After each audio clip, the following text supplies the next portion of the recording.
오늘 주시는 하나님의 말씀은 창세기 말씀 오늘 보도록 하겠습니다. 창세기 15장 6절 중심으로 해서 몇 구절 더 보도록 하겠습니다. 오늘 제목이 어떤 것이 진짜 믿음일까요? 라는 그런 제목인데요. 여러분, 세상에는 가짜 믿음을 가진 사람들도 좀 있는 것 같습니다. 자기가 믿고 싶은 것만 믿는 그런 사람, 그러면서도 그것이 믿음이라고 생각하는 분들이 계신 것 같고, 또 실제로 믿지 않으면서도 믿는 것처럼 가장하는 그런 분들도 간혹 계신 것 같습니다. 특히 이런 믿음을 가진 분들이 다른 사람들에게 피해를 끼칠 때 우리는 이런 분들을 신앙 사기꾼이다, 이렇게까지도 이야기를 합니다. 때로 신실한 하나님의 성도들이 이런 사람 때문에 상처를 입기도 하고, 또 이런 사람들 때문에 신앙 공동체가 어려움을 겪기도 합니다. 왜냐하면 우리로서는 누가 가짜 믿음인지 분별하기가 어렵기 때문입니다. 아니, 그러면 성경은 어떤 것을 진짜 믿음이라고 이야기하고 있을까요? 어떤 사람이 진짜 믿음을 가진 사람일까요? 오늘은 창세기 15장 말씀을 통해서 하나님이 인정하시는 진짜 믿음은 어떤 것인지, 그리고 하나님께서는 그런 믿음을 가진 사람들에게 무엇을 약속해 주시는지를 살피고자 합니다. 이 시간 말씀을 통해서 진짜 믿음을 분별하는 지혜를 얻기를 바라고요. 또 하나님께서 믿음의 사람들에게 약속하신 그 복이 어떤 것인지 깨닫는 시간 되기를 소망합니다. 자, 잠시 오늘 말씀 배경을 좀 살피려고 하는데요. 아브라함이 하나님의 부르심에 순종해서 가나안 지역으로 들어왔지 않겠습니까? 가나안에 온 지 얼마 안 돼서요, 기근을 만나게 되죠. 그리고 아브라함이 이 기근을 피해서 애굽, 그러니까 지금의 이집트로 피신을 합니다. 거기서 그는 아내를 뺏기는 공경에 처하게 되지만 하나님의 도우심으로 다시 가나안으로 돌아오게 되죠. 이런 경험을 통해서 아브라함은 하나님께서는 세상 최고 권력자인 애굽 왕도 벌벌 떠는 왕 중의 왕임을 알게 됩니다. 그리고 재물의 복도 주시는 분임을 알게 되죠. 한마디로 전능하신 하나님에 대한 지식이 생겨나게 된 것입니다. 그 후 가나안에 큰 전쟁이 일어나게 되는데요. 이제 이 전쟁으로 조카 롯이 사로잡혀 가게 되자 아브라함은 318명의 가신들을 동원해서 적군을 무찌르고 또 사로잡혀간 사람들과 재물을 되찾아 옵니다. 하나님께서 그 믿음을 보시고 큰 승리를 주신 것입니다. 이로 인해서 아브라함은 가나안 지역의 전쟁 영웅이 되었죠. 불과 얼마 전까지만 해도 이 아내 때문에 죽을까 하여서 벌벌 떨던 이 아브라함이 그동안 하나님을 체험하면서 하나님에게뿐 아니라 세상에서도 용맹하다 인정받는 그런 사람이 된 것입니다. 오늘 함께한 예배자들이 다 이런 믿음 소유하기를 축복합니다. 아멘. 자, 근데요, 이런 아브라함에게 하나님께서 찾아오셨습니다. 창세기 15장 1절 말씀인데요, 같이 한번 읽어볼까요? 이후에 한번 읽겠습니다. 자, 15장 1절입니다. 시작. 이후에 여호와의 말씀이 환상 중에 아브라함에게 임하여 이르시되, 아브라함아, 두려워하지 말라. 나는 내 방패요 너의 지극히 큰 상급이니라. 아멘. 자, 여러분, 말씀을 보셨는데요. 아브라함이 전쟁에서 승리해서 이 가나안의 어떤 영웅이 된 후에 하나님께서는 환상 가운데 아브라함에게 말씀하셨습니다. 아브라함아, 두려워하지 말라. 나는 내 방패요 너의 지극히 큰 상급이니라 라고 말이죠. 자, 이 말은요, 이제 칼이나 또 창과 같은 그런 무기를 가지고 이제 위협을 한다 해도 무엇이든 막아내는 어떤 방패처럼 하나님께서는 아브라함을 지키시고, 또 누가 보아도 어마어마하다라고 생각하는 어떤 큰 상을 주시겠다는 말씀입니다. 자, 이렇게요, 하나님께서 방패와 또 상급의 복을 주시겠다고 하자 아브라함은 하나님께 자신의 소원을 얘기합니다.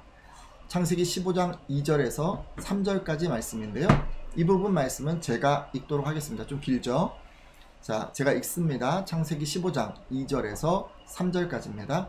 아브라함이 이르되, 주 여호와여, 무엇을 내게 주시려 하나이까? 나는 자식이 없사오니 나의 상속자는 이 다메섹 사람 엘리에셀이니이다. 아브라함이 또 이르되, 주께서 내게 씨를 주지 아니하셨으니 내 집에서 길린 자가 내 상속자가 될 것이니이다. 아멘. 자, 말씀을 보니 아브라함의 고민이 무엇인 것 같으세요? 네, 이거 보니까요, 지금 이때까지 아브라함에게는 자식이 없었던 것 같습니다. 그래서 저에게 무엇을 주시렵니까? 저에게는 자식이 아직 없습니다 라고 말했습니다. 그러면서 제 재산을 상속받을 자식이라고는 뭐 지금 그 다마스커스 출신의 엘리에셀 뿐입니다. 주님께서 저에게 자식을 주지 않으셨으니 이제 저의 집에 있는 이 종이 저의 상속자가 될 것입니다 라고 말을 합니다. 여러분, 아브라함이 살던 이 고대 근동에서는요, 이 자녀가 없을 경우에 가장 신이 많은 종을 양자로 삼았습니다. 그래서 자식이 없는 이런 상태로 계속 이제 아브라함이 나이가 들면은 결국 자신은 엘리에셀이라고 하는 종을 양자로 삼을 수밖에 없다라고 말한 것입니다. 그런 것 같아요. 지금 아브라함은요, 지금 내게 뭘 주시겠다고 하는데 하나님, 지금 제가 가장 필요한 것은 다른 어떤 목이 아니라 바로 자식입니다 라고 이걸 이제 우회적으로 이렇게 좀 얘기한 것 같아요. 그러자 하나님께서는 엘리에셀은 너의 상속자가 아니라 너의 몸에서 태어날 아들이 너의 상속자가 될 것이다 라고 말씀해 주십니다. 그리고 아브라함을 데리고 이제 밖으로 나아가서요, 하늘을 쳐다보아라. 내가 셀 수 있거든. 저 별들을 한번 세어보아라. 너의 자손이 저 별들처럼 많아질 것이다 라고 말씀하셨습니다. 자, 지금 어떤 상황이에요? 추측컨대 당시 아브라함은요, 한 80세 정도는 된 노인이었다고 여겨집니다. 그리고 그의 아내도 70세 정도는 되었을 것입니다. 근데 그 오랜 기간 동안 이들 부부에게는 자녀가 없었습니다. 근데 하나님께서는 지금 그런 아브라함에게 자녀를 주겠다고 하신 것입니다. 자, 우리 같으면 결혼하고 이제 수십 년이 지난 거예요. 그렇죠? 근데 그렇게 오랜 기간이 지나도록 아이가 없는 어떤 부부에게 조만간 임신하게 될 거고 출산하게 될 거다라고 그렇게 선언한 것과도 같은 것입니다. 근데 요즘 뭐 의학이 많이 발달했잖아요. 그래서 건강하기만 하면 뭐 좀 나이가 있어도 아이를 갖는 것이 가능하게 되었습니다. 근데 지금으로부터 한 4천여 년 전에는요, 이것이 불가능했습니다. 따라서 지금의 상황은 사람의 능력으로는 도저히 불가능한 어떤 그 아이를 갖는 것을 하나님께서 이루어 주시겠다고 약속하신 것입니다. 자, 그렇다면 하나님의 말씀에 아브라함은 어떻게 반응했을까요? 창세기 15장 6절 말씀인데요. 한번 같이 읽겠습니다. 창세기 15장 6절 말씀인데요. 아브라함이 같이 읽습니다. 시작! 아브라함이 여호와를 믿으니 여호와께서 이를 그의 의로 여기시고 아멘. 자, 말씀 보니까요, 아브라함은 하나님께서 이미 80세쯤 된 이 아브라함에게 자녀를 주시겠다 하신 것에 대해서 어떻게 반응했습니까? 네, 아브라함이요, 하나님의 말씀을 믿었다고 합니다. 그리고 하나님께서는 그렇게 약속을 믿는 아브라함을 의롭게 여기셨다고 합니다. 이로 보아서 우리가 이제 좀 알 수 있는 게 있어요. 하나님께서 의롭게 여기시는 믿음에는 두 가지 조건이 있다는 것입니다. 일단 첫째요, 하나님께서 의롭게 생각하시는 믿음은 불가능을 가능하다고 믿는 것입니다. 무엇이 가능하다고 믿는 것이라고요? 불가능한 것. 예, 불가능을 가능하다고 믿는 것이 의로운 믿음입니다. 여러분, 예를 들어서요, 이제 부유한 가정이에요. 근데 이제 아빠가 그렇게 얘기를 한 거예요, 자녀한테. 내가 내일 용돈으로 10만 원을 줄게. 굉장히 큰 돈이죠, 그렇죠? 근데 아들이요, 이걸 믿었어요. 아빠가 나한테 10만 원이라고 하는 큰 돈을 용돈으로 주겠구나. 그러면 이게 하나님이 의로 여기시는 믿음이라고 할 수는 없을 것 같습니다. 왜냐하면 여러분, 아빠는 그 정도의 약속을 지킬 만한 여유가 있는 분이잖아요. 그렇죠? 그러니까 이게 뭐 믿고 자시고가 아닌 거죠. 자, 근데 반면에요, 여러분, 끼니 걱정을 하는 그런 가정에서 아무리 봐도 돈이 없을 것 같은 아빠가 내일 용돈으로 내가 10만 원을 줄게, 이렇게 이제 말을 한 거예요.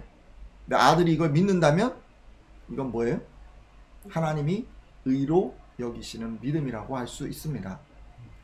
여러분, 왜 그런 거예요? 도저히 지금 불가능한 거예요. 보기에, 느끼기에, 생각하기에. 근데 그것을 아들이 가능하다고 믿었기 때문에 이제 이런 식의 믿음이 돼야 바로 이것이 의로 여기시는 믿음이란 말씀입니다.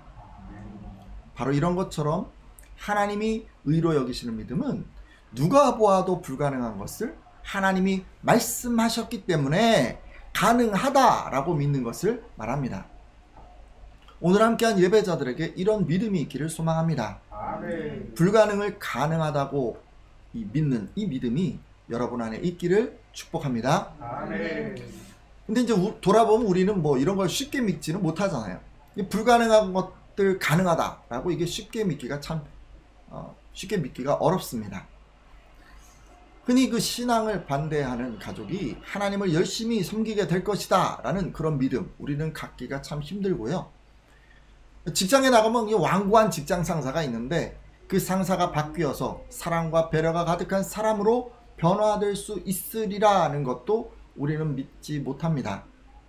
그리고 지금 어려운 경제적 형편에 있는 분들이라면 그 형편이 앞으로 여유로워질 수도 있다라는 것을 쉽게 믿지 못합니다. 또 만약에 힘든 그런 병 이런 거 걸려 있다면 그런 병이 나을 수 있다는 것도 쉽게 믿기가 힘들고요. 남들이 포기한 어떤 그런 행운이 내게 올 수 있다는 것을 믿기도 힘듭니다. 왜냐하면 이런 모든 것들은 다 이렇게 내가 보기에 다 불가능해 보이기 때문입니다. 그리고 우리의 믿음의 수준은 그런 것 같아요. 여름이 오면 어떻게 돼요? 더워지고, 그죠? 겨울이 오면 어떻게 돼요? 추워지죠. 네, 그렇죠. 그런 걸 믿는 수준에서 그냥 우리가 신앙생활하고 있는 것 같아요. 왜냐하면 우리 경험상 이런 것들은 다 가능해 보이기 때문입니다. 근데 안타깝게도 지금 이런 류의 믿음은 하나님이 인정하시는 의로운 믿음이 아닌 것 같습니다. 여러분 한번 돌아보세요. 지금 여러분 무엇을 안 된다고 생각하십니까? 인격의 변화가 힘들다고 생각하십니까? 경제적인 여건이 나아지는 게 힘들다고 생각하십니까? 아니면 질병과 고통에서 벗어나는 것이 힘들다고 생각하십니까? 어떤 것이 여러분은 불가능하다라고 지금 생각하고 계십니까? 주님이 원하시면, 주님이 말씀하시면 그런 것이 가능하다라고 믿는 것이 바로 의로운 믿음입니다. 아멘. 오늘 함께한 예배자들 가운데 이런 믿음이 넘쳐나기를 주님의 이름으로 축복합니다. 아멘. 자, 둘째 이제 아까 그 말씀을 좀 보니까요. 하나님께서 의롭게 생각하시는 믿음은 구원자가 올 것을 믿는 것입니다. 자, 하나님께서는 창세기 12장 3절에 이미 땅의 모든 족속이 너로 말미암아 복을 얻을 것이라 라고 약속하셨습니다. 근데 이 말씀은 아브라함의 그 자손을 통해서 세상을 구원할 구원자를 보내시겠다는 약속입니다. 아멘. 자, 근데 아브라함이요, 자녀를 주실 것을 믿었다라는 그것은요, 이런 하나님의 계획까지도 다 믿었음을 의미합니다. 즉 그가 세상을 위한 하나님의 구원 계획을 믿었다는 말씀입니다. 자, 우리 같으면 어떤 것을 믿는 것일까요? 어떤 것을 믿어야 아브라함처럼 하나님의 구원 계획을 믿는 것일까요? 아마 우리 같으면 그런 것 같아요. 이미 십자가에서 달리신 예수 그리스도뿐 아니라 이제 그분의 다시 오심을 믿는 그 믿음을 말합니다.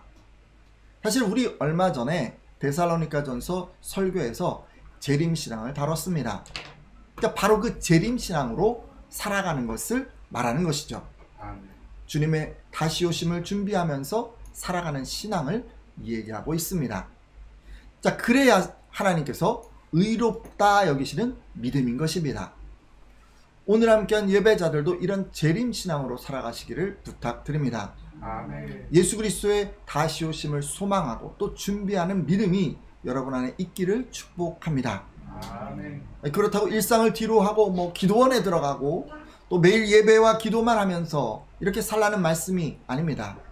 이런 식의 가르침은 주로 문자적 종말론을 주장하거나 뭐 어떤 특정 교주의 가르침을 쫓는 그런 이단에서 흔히 볼 수 있는 것입니다.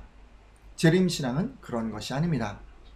재림신앙은 언제 예수님이 오셔도 부끄럽지 않은 삶을 사는 것입니다. 그러면 어떻게 하면 좋을까요? 이 땅의 소망을 너무 두기보다는 저 하늘과 저 땅을 소망하면서 살아가야 하지 않겠습니까? 아멘. 여러분, 이 땅에서 너무 많은 거 가지려고 하지 마세요. 도리어 마지막 날에 어떻게 하면 많은 것을 누릴 수 있을까에 좀 마음을 두십시오. 그리고 여러분, 이 땅에서 인정받는 것에 너무 마음 쓰지 말고 마지막 날에 어떻게 하면 칭찬받을 수 있을까를 마음 두며 사십시오. 때로 우리는 이 땅에서 손해보는 것 때문에 마음이 너무 힘든데, 여러분 너무 그런 거 아까워하지 말고요.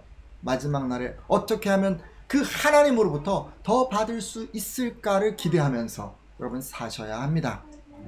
이렇게 여러분이 마지막 날에 비중을 두고 살아갈 때 그것이 의로운 믿음인 것입니다. 오늘 함께한 예배자들은 다 이렇게 하나님 보시기에 의로운 믿음 되기를 소망합니다. 자, 그러면요 여러분, 하나님께서는요 이런 믿음을 가지고 살아가는 이 사람들을 어떻게 이끌어 주실까요? 자, 이어지는 말씀을 통해서 좀 확인해 보려고 합니다. 창세기 15장 7절 말씀인데요. 자, 함께 한번 읽어보겠습니다. 창세기 15장 7절 말씀입니다. 또 그에게 이르시되, 같이 읽겠습니다. 시작. 또 그에게 이르시되, 내게 주어 소유를 삼게 하려고 너를 갈대아인의 우르에서 이끌어낸 여호와니라. 아멘.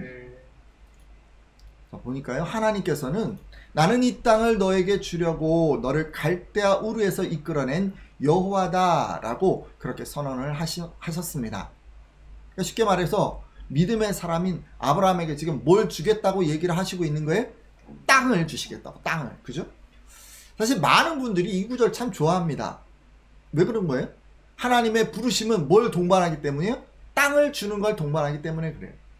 땅을 소유하는 복이 동반된다고 생각하기 때문에, 그래서 많은 분들이 너무 좋다, 이 구절 너무 좋다 이렇게 생각합니다. 하지만 그런 식의 해석은 좀 자의적인 것 같습니다. 사실 문자적으로 적용하면 집이나 땅과 같은 유형의 재물을 주시는 것을 의미하겠지만, 이게 문맥에 의하면요 그런 것이라기보다는 하나님 나라를 이룰 수 있는 어떤 기반을 마련해 주시는 것을 의미하기 때문입니다. 그러니까 하나님이 땅에 관심이 있다기보다는 땅을 통해 만들어질 어떤 하나님 나라에 관심이 있으신 거예요. 그래서 실제로 여러분 아시죠? 이 아브라함에게 이제 나중에 가나안 땅이 주어지잖아요. 근데 그 가나안 땅은 하나님이 다스리시는 이스라엘이라는 그런 신정 국가를 만들기 위한 터전이었습니다. 자, 그러면 이런 의미를 좀 적용한다면 우리에게 지금 땅을 주시는 것은 땅이나 아파트나 건물과 같은 그런 부동산을 주시는 게 아닐 수도 있습니다. 근데 그런 의미가 될 수도 있지만 아닐 수도 있는 거예요. 오히려 그런 의미보다는요, 가정이나 직장이나 교회와 같이 하나님 나라를 이루기 위해서 특정 공동체를 허락해 주시는 것을 의미합니다. 그러니까 여러분에게요, 하나님 나라를 위해서 이루라고, 하나님 나라를 좀 이뤄보라고 주어지는 어떤 것들이 다 땅에 해당된다는 말씀이죠. 제가 이렇게 말씀드리면, 아니 사실 목사님, 가정도 그렇고 직장도 그렇고 소속된 우리 공동체도 그렇고 사실 누구에게나 평범하게 다 주어지는 그런 것 아닙니까? 어차피 다 받는 거 아닙니까? 근데 하나님이 주신다고 해서 그게 특별한가요? 라고 그렇게 여러분 생각하실 것 같습니다. 하지만 여러분, 여러분에게 주어지는 그 땅, 다 같은 땅이 절대 아닙니다. 누구에게나 땅은 주어질 수 있습니다. 하지만 하나님이 주시는 땅은 다른 사람들이 받는 땅과는 다릅니다. 그러니까 뭐가 다를까요?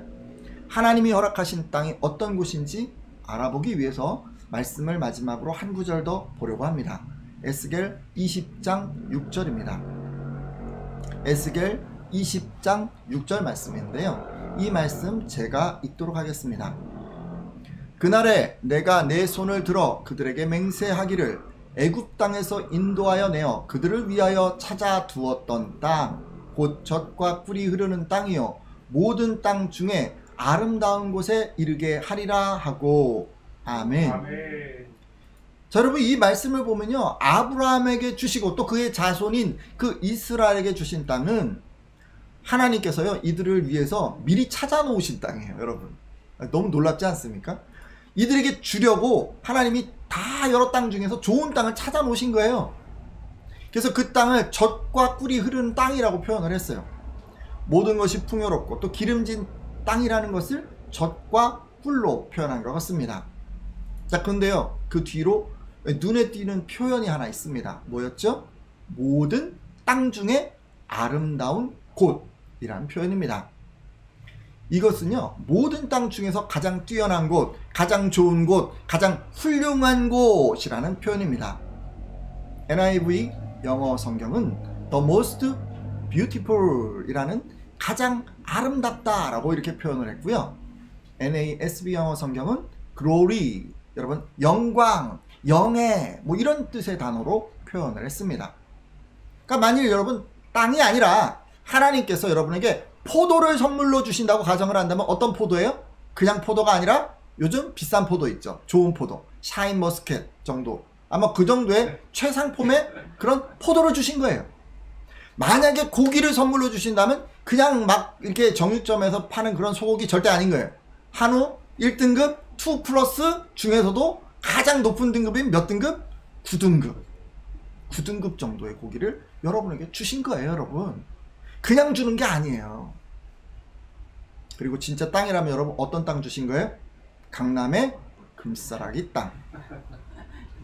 여러분 그냥 주시는 게 절대, 남들 가정 준다고 여러분 똑같은 가정 주고 남들 교회 준다고 똑같은, 절대 아닙니다. 하나님의 약속은 그런 것이 아니에요. 결국 이 말씀은요, 여러분에게 최고의 것을 주신다는 그런 약속임을 알 수가 있습니다. 아멘. 누구나 가정을 주시지만 여러분에게는 가장 행복한 가정을 주신다는 말씀이고, 누구나 직장을 주셔도 여러분에게는 가장 큰 보람을 느끼는 직장을 주신다는 말씀이고, 누구나 공동체에 속해 있지만 여러분은 그곳에서 가장 큰 행복을 누리도록 해 주시겠다는 말씀입니다. 아멘. 오늘 함께한 예배자들 가운데 이런 복이 임하기를 축복합니다. 아멘. 여러분에게 무엇이 주어지든 그것이 최고의 것이고 최상품이고 가장 아름다운 것이고 또 가장 행복한 것이 되기를 예수님의 이름으로 축원합니다. 아멘. 자, 이제 말씀을 좀 정리하려고 하는데요. 지금까지 그 하나님께서 의롭다라고 여기시는 그런 인정하는 믿음은 하나님께서 말씀하시면 불가능한 것이 가능해진다라고 믿는 것이고, 또 예수 그리스도의 다시 오심을 믿고 재림을 준비하며 살아가는 그런 믿음이라고 말씀드렸습니다. 그리고 이런 사람들에게는 하나님께서 최상급의 땅을 선물로 주신다고 말씀드렸습니다. 이제 주신 말씀을 붙들고 좀 기도하려고 하는데요. 혹시 여러분 그간 혹시 그 불가능한 것을 믿지 않았던 그런 분들이 계시다면 이 시간 돌이켜 주시고, 하나님이 말씀하시면 불가능이 가능해짐을 믿는 믿음을 더해달라고 기도해 주십시오. 특별히 여러분 성경에 나오는 기적의 말씀들 많이 있잖아요. 천지를 창조하시고 홍해가 갈라지고 죽은 자가 살아나고 기도하니까 하늘에서 불이 떨어지는 것을 내 마음 가운데 믿게 해달라고 그렇게 기도해 주십시오. 또 이 땅의 것들에 마음을 뺏겨서 마지막 날을 예비하지 못하셨다면 돌이켜 주시고, 이후로는 마지막 날에 칭찬받고 주어질 상급의 마음을 두며 살겠다고 결단해 주십시오.